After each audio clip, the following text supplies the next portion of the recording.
నిజానికి ఇది లోతుగా ఆలోచించాల్సిన విషయం. గతంలో మన పెద్దలు ఎవరిని కించపరచలేదు, ఎవరిని బాధ పెట్టలేదు. కానీ చాలా విషయాలు కూడా ఒక శాస్త్రీయ మార్గాన్నే అందించారు. ఏవో ఒకటి రెండు మాత్రమే మూఢనమ్మకాలుగా అందించారు. అందులోని భాగంగానే ఒక విషయం, పంచమ వర్గం వారు అనేవారు ఎవరికి శత్రువులు గారు, పగ అసలే కారు. కానీ వారిని దూరంగా ఉంచడానికి కారణం ఇదిగో ఒక ఉదాహరణ. నిజానికి మనలో ఎన్నెన్నో కులాలు ఉన్నాయి కదా. ప్రతి కులంలోనూ కూడా పుట్టుక సావు అనేది ఉంటుంది కదా. చనిపోయే అందరు కూడాను సంపూర్ణంగా అందరూ బ్రతకరు కదా.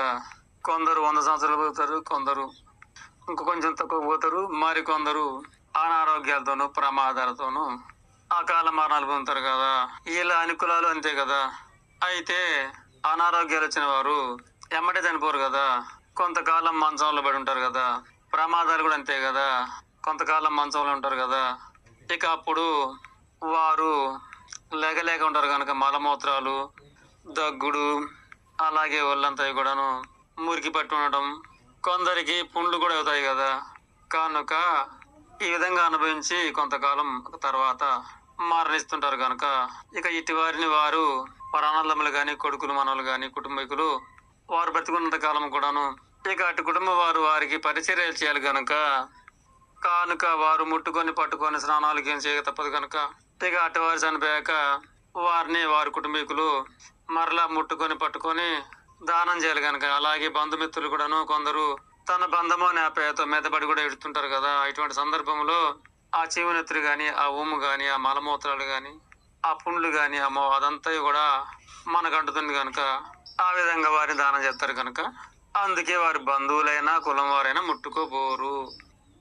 అలా దానం చేసిన తర్వాత వారి వస్త్రాలకి గానికి, వారి శరీరాలకి అదంతా కూడా అంటుతుంది కనుక ఇక వస్త్రాలు ఇప్పి దూరంగా వేసి స్నానాలు చేసి, తలవార స్నానాలు చేసి, తర్వాత ఆ వస్త్రాలు కూడా పరిశుభ్రంగా ఉతుక్కొని అప్పుడు ముట్టుకుంటారు.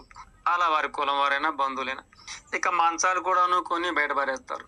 ఇక అలాగే 10 రోజులు కూడా అవుతారు. ఎందుకంటే వారు ఏడ్చుకుంటూ ఉంటారు కనుక ఆ ఇల్లు శుభ్రం చేసుకోలేరు కనుక తర్వాత ఒక లౌకికం ప్రకారంగా బంధువులు, మిత్రులు, గురువులు అనేవారు వచ్చి ఓదార్స్తూ ఆ విధంగా ఇల్లు శుభ్రం చేసి ఏదో నటిస్తూ అందరూ పంక్తి భోజనం చేస్తారు. అలాగే ఇల్లు శుభ్రం చేసే విధంగా ఇప్పుడైతే సర్ఫ్ పెట్టి కొడతారు. ఆ రోజులలో గోవు పంచం పెట్టి శుభ్రం చేస్తే ఆ మాలిన్యం అంతా పోతుందని అదొక రకమైన కాలం కనుక ఇక అప్పటి నుండి అందరూ కులం వారుగా అందరూ ఒకరినొకరు ముట్టుకోవచ్చు, అంటుకోవచ్చు. ఇది ఉదాహరణ.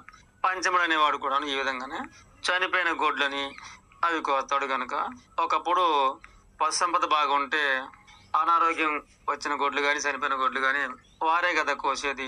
ఆ చర్మం చెప్పులు కుట్టేది, డప్పులు చేసేది. ఇక ఆ మాంసం కూడా వాళ్ళు తినేవారు.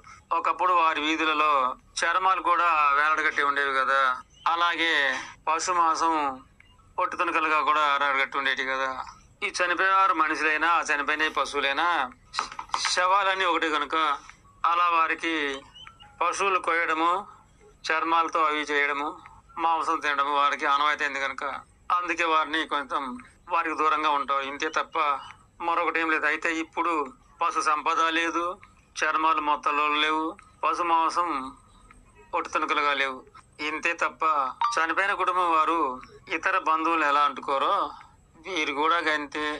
వారేమో ఆ 10 రోజులే, వీరేమో తరతరాలు కూడాను చనిపోయిన పశువులు కోస్తారు కనుక, తింటారు కనుక, చర్మాలు ఆలేస్తారు కనుక.